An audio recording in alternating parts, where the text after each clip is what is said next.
How can regionalism benefits Asia? Number 1. Boosting productivity and growth.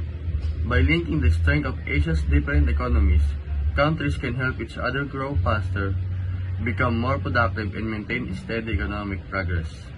Number 2. Enhancing financial stability. Connecting capital market across the region can reduce financial risk, lower borrowing costs, and make it easier for countries to invest and share resources. Number 3. Coordinating economic policies. When Asian nations work together on exchange rates and macroeconomic policies, they can better handle global economic problems and reduce the impact of financial crises. Number 4.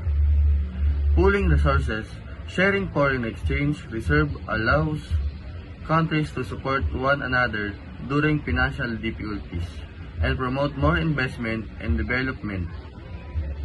Number 5. Global leadership. By cooperating, Asia can play a stronger role in global decision making, helping shape trade and financial system that benefits not just the region but the whole world. Number 6. Inclusive development.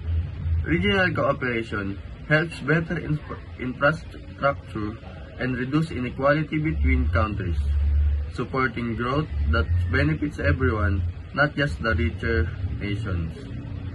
Number 7. Addressing cross-border issues. Working together regionally allows countries to manage shared problems like health crises and safety concerns and environmental challenges more effectively.